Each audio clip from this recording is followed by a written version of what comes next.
All right, good afternoon, everybody. Good afternoon. I am Chaplain Morris. I'm the Deputy State Chaplain of the Minnesota Army National Guard, and it's a privilege to welcome you here today. Ladies and gentlemen, the entire point of today is to express our appreciation and love to you and for you, and to acknowledge the tremendous marathon you've been running, the pain that you've endured, and the sacrifice that you're making. And it's also to alert you to the fact that the finish line is not as close as you think. While we're confident the soldiers are going to be home here soon, the challenge after they get home is huge. For those of us that are combat veterans, myself included, the road home from war is as long and steep as the road to and during war, and sometimes steeper. And we owe it to you to do everything we can to equip and resource you to bring your soldier and your family all the way home from war. So I've given you a folder today chock full of tremendous resources to help you prepare to bring your soldier home. I've given you the best-selling book on reintegration. I'm going to give it to your soldier. Your soldier won't read it for the first couple months home. They don't need it. They're 10 feet tall. And they haven't been reading for a year and a half. Please read it now. 2 months from now, when you slide it over to your soldier and they start reading it, they're going to look at you and say, "You are a genius." You're going to say, "I told you." I put a handbook in here.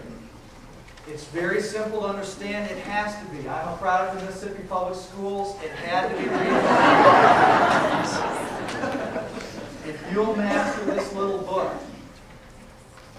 it will ease the way for you and your soldier. Everything else in the folder amplifies what's in the book downrange and in the handbook that I'm holding and that you now have.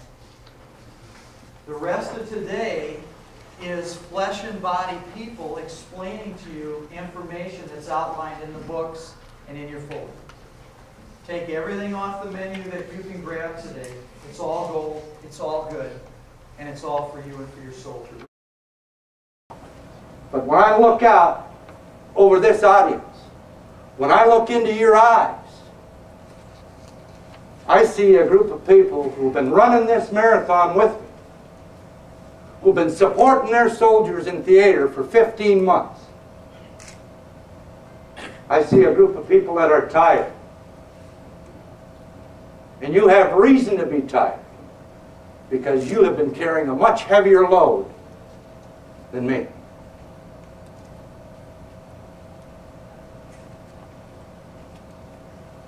So what are we going to do about it?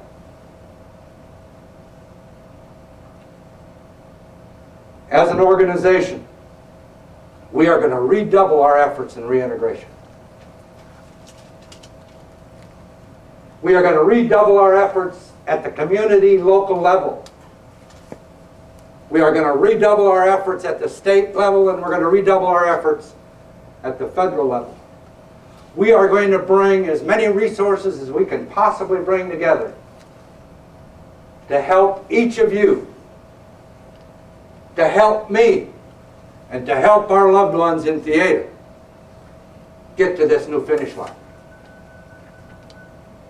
And knowing you like I do, and I don't know you all personally, but knowing families across this brigade and across this division,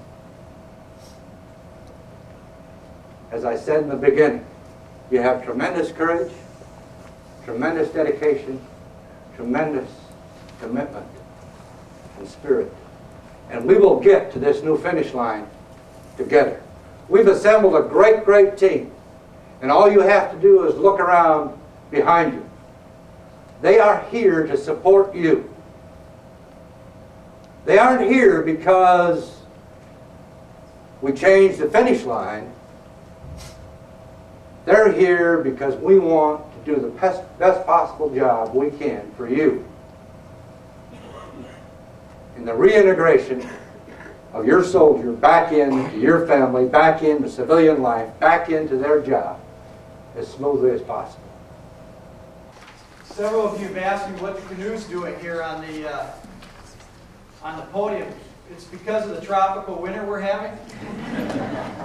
Actually, I want to use it to introduce our next speakers. I'm going to ask you in a moment, Colonel and Mrs. Gertis, to come and share with you their experience of coming home from Iraq and putting their family back together. But I want to introduce them by introducing this canoe. How many of you remember that day about 16, 18 months ago when your soldier came home and said, Mom, Dad, girlfriend, wife, husband, I'm going to war? How many of you remember that day? How many of you remember that day as one of the most difficult days of your life? Take a look at my canoe. Everybody in this part of the state is familiar with canoes. 16, 18 months ago, your family was in a canoe with your soldier, and you had it pretty well balanced. Some of you are saying, well, not as well as you might think. Well, that day your soldier came home, said that he or she was going to war, was like your soldier standing up in the middle of the canoe. You remember that feeling? It waddled side to side. Your family got shaken. Fear, anger, bitterness, disillusionment, a whole cycle of emotions, right? And weeks went on with that hanging over your family. And then do you remember the day your soldier jumped out of the canoe of your family and swam away?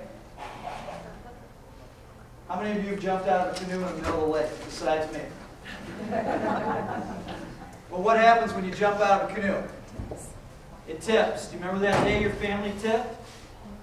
Your kids started having some sleep problems and maybe problems in school? When you started crying every time CNN came out with something about Iraq?